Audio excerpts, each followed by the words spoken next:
Welcome into another edition of LEX18's High School Sports Zone. I'm Keith Farmer. He is Charlie Walter, and we begin tonight with a huge matchup in Region 11. Yeah, Henry Clay and Scott County, two of the better teams in the state. Who would be victorious? Eli Gain joins us in the studio with the answer. Eli. Thanks, Charlie. So early last month, the Cardinals came back to defeat the Blue Devils 67-59. That was Henry Clay's last loss, as they've reeled off 8 straight since then, including a win over second-ranked Trinity nearly 2 weeks ago. But it was the top-ranked Cards thinking season sweep, and had a huge night from that guy, Glenn Covington. And while Henry Clay just couldn't do anything to stop him, he was on fire from beyond the arc. Hit a 6 triples in the first half alone. That's all 6 of them that I'm showing you. The rim was an ocean for number 14, 26 first half points. Cards led by 15 at halftime, but the Blue Devils showing some fight. Marquise Warwick pulls them back to within 10. He had 15. Then Harris Hawkins, the buzzer beater at the end of the third, and then also pulling them within 10. But then, well, you know, Covington not as hot in the second half, but it doesn't matter. Finishes with a career high 33 points. Scott County wins 88-66. Hey, man, just give me the rock. That's all I feel like. Just give me the rock, and I'm going to lead our team to victory. They played us tough the first time we played them, and the second time we know we came out here with a vengeance, and we wanted to beat them bad, and that's what we did. I thought Glenn gave us a big lift the first half when we had to have it. And everybody kicked. I thought our defense and effort was really there. And you got to give Henry Clay credit. God, they played hard. They played hard, those kids did. Scott County has now won 43 straight games at home. They've also won 61 straight regular season games against Kentucky opponents. In the studio tonight, I'm Eli Gain. Keith, back to you. Man, that's amazing, Art. There were a couple of our teams playing in the 47th annual Louisville Invitational. A chance to see where you stand nearing tournament time. Clark County was up against Sacred Heart late. They were down when Kennedy Igo drained a 3-pointer to extend a lead. 30 seconds left. Valkyries would cut the lead to just 2 on this bucket, but the Cardinals finish it at the free throw line. They advance to the semis 59-53.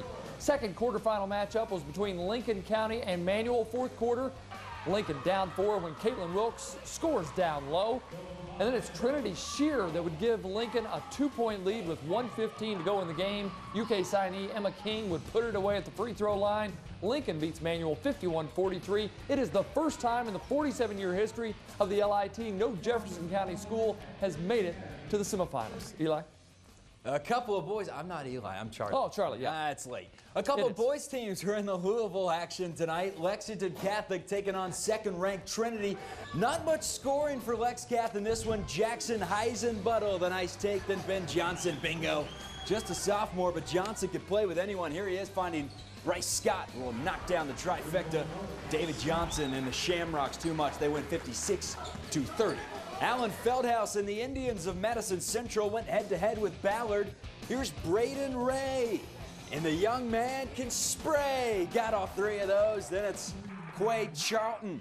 The strong take from the strong man. Count the foul.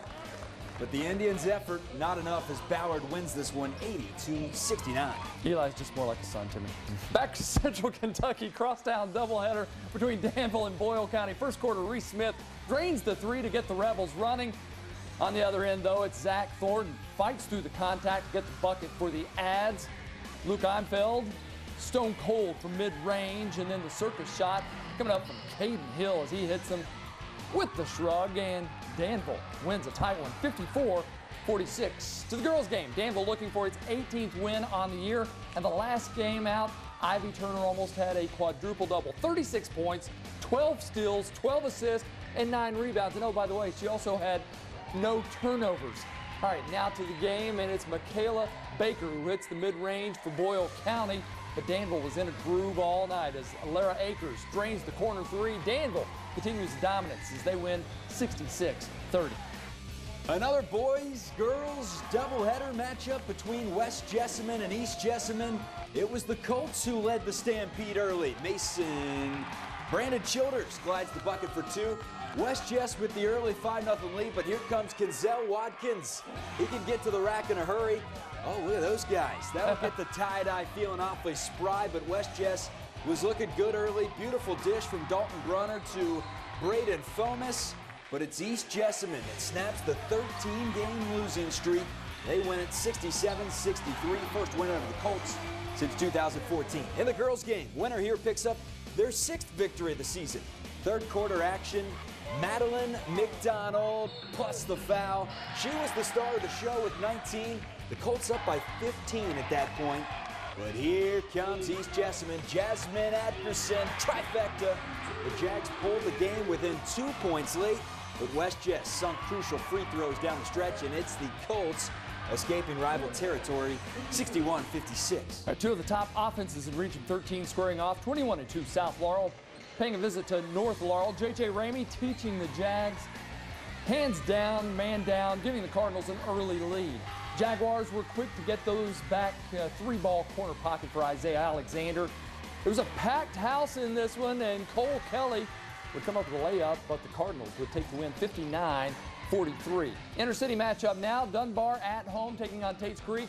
Down big early, the Commodores come back. Josh Tutoit with the 3. Tates Creek would cut it to 6. But Grayson Shively would help extend that lead again with a bank shot. Good. Dunbar goes on to beat the Creek 71-52. Garrett County coming off a double overtime loss to Danville, hosting Lincoln County tonight. Braden Sebastian, top of the key, money in the bank. Elijah Fry will then pick his pocket, and he'll take it all the way in for the easy finger roll deuce. Then Braden Sebastian one more time, feeling deja vu with the 3. Blake Smith will get in on the action. Easy 2 there. Lincoln too much. They win 52-42. Madison Southern hosting Clinton County. Eagles find themselves down in the second half, but plenty of fight. A 3 by Samuel Lee. How about this? A little left-handed jump hook. Whoa, skyhooks only. Jonah Wooten. Then a little layup from Samuel Lee as he goes behind the backboard and lays it in with the opposite hand. But that would not be enough. Eagles lose it 68-54. Anderson County girls paying a visit to Tates Creek. Second quarter, Lauren Boblet spots up, hits the 3. She led the Bearcats with 20. How about this one, Charlie? Yeah, Charlie, check it out. Into the first half, Creek's Alice Livers just inside midcourt. Bingo! Anderson County would cruise in this one 72-39. Like that Cutler bingo call? Lexington Catholic girls have won 5 of their last 6 on the road against LCA. The Knights were led by 18 points, including 3 of it here. The Eagles would then break the press and find Gracie Royalty for the layup. Easy deuce there. Grace Roberts had 18. Lexington Catholic wins the close one 50-47. And the city championships for wrestling were held over today at Henry Clay. Some FaceTime for a sport that doesn't get a ton of recognition, but it's well deserved. I'll tell you what, these kids work as hard as any sport out there. I actually wrestled for a minute, but quit because I'm a coward. And as always, we hope your favorite team won.